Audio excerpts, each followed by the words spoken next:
আজকে তোমাদের জন্য নিয়ে এসেছি মা যেরকম করে চাউমিন বানাতো সেই রেসিপিটা।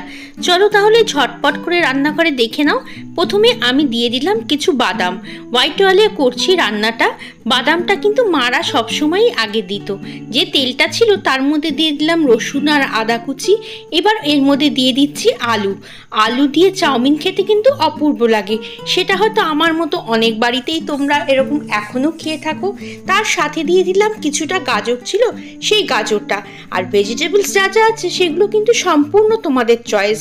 এখন এর মধ্যে একটু দিয়ে দিচ্ছি নুন। নুন দিলে তাড়াতাড়ি আলু আর গাজর দুটোই নরম হয়ে যাবে, তাতে আমাদের রান্নাটাও খুব তাড়াতাড়ি হয়ে যাবে। দেখো এখন এর মধ্যে দিয়ে দিচ্ছি একটা কুচো করার পেঁয়াজ। পেঁয়াজটা আমি মিডিয়াম সাইজের নিয়েছি।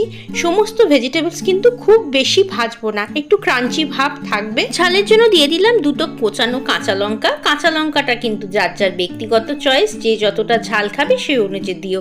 এর মধ্যে দিয়ে দিচ্ছি দুটো ডিম।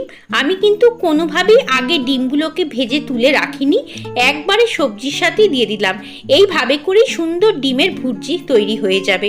দেখতেই পাচ্ছ ডিমটা বেশ সুন্দর করে ভাজা ভাজা হয়ে গেছে এবং ঝুরো ঝুরোও হয়ে গেছে। এখন এর মধ্যে দিয়ে দিলাম 1 চামচের মতো গোলমরিচের গুঁড়ো। ঝালটা ভালো লাগে জন্যই গোলমরিচটা আমি 1 চামচ দিয়েছি। যদি ঝাল খেতে পছন্দ না করো তাহলে কম দিতে পারো। এর মধ্যে দিয়ে দিলাম কিছুটা পরিমাণে ক্যাপসিকাম আর বাঁধাকপির পাতা। বাঁধাকপি আর ক্যাপসিকামের সবুজ রঙটা যাতে বজিয়ে থাকে সেই জন্য কিন্তু শেষের দিকে ব্যবহার করলাম। এর মধ্যে সামান্য পরিমাণে একটু চিনি দিলাম। চিনিটা অবশ্যই অ্যাড করতে হবে, তবে চাউমিনটা খেতে ভালো লাগবে। খুব অল্প পরিমাণে ডার্ক সোয়া সস দিলাম। তোমাদের কাছে যদি লাইট সোয়া সস থাকে সেটাও দিতে পারো। দেখো ঘরে আমার ম্যাগি মশলা ছিল, সেই ম্যাগি মশলাটা 1 প্যাকেট গোটাটাই দিয়ে দিলাম। আর এখন দিয়ে দিলাম সেদ্ধ করে রাখা চাউমিন। চাউমিনটা যখন আমি বয়েল করেছিলাম তখন আমি জলের মধ্যে 1 চামচ হোয়াইট অয়েল আর 1 চামচ নুন দিয়েছিলাম। সেই জন্য অবশ্যই নুনটাকে কিন্তু একটু ভেবেচিন্তে ব্যবহার করবে। দেখো সমস্ত ভেজিটেবলের সঙ্গে চাউমিনটা খুব ভালো করে মিশে গেছে।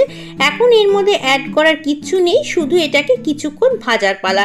এইভাবে করে অন্তত 5 থেকে 7 মিনিট হাই ফ্লেমে ভেজে নিতে হবে, তাহলে আমাদের সুন্দর ব্রেকফাস্টটা রেডি হয়ে যাবে। আর মায়ের হাতের চাউমিন মানেই তো বুঝতেই পারছো আলাদা রকম টেস্ট। এইভাবে আলু বাদাম দিয়ে চাউমিন তোমাদের মধ্যে কারা কারা খাও একটু জানিও তো আমাকে। আর বাদামটা আমি শেষে ব্যবহার করছি। এখন নামানোর সময় চলে এসেছে। খুব বেশি আর নাড়াচাড়া করব না, কারণ এটাকে গরম গরমই সার্ভ করে দেব। চলো তাহলে এখন এটা ব্রেকফাস্টের টেবিলে নিয়ে যাই। আর যদি আমার রেসিপিটা তোমাদের ভালো লাগে অবশ্যই চ্যানেলটাকে কিন্তু সাবস্ক্রাইব করে নিও। আজকের মতো আসি, সবাই ভালো থেকো এবং সবাইকে টাটা।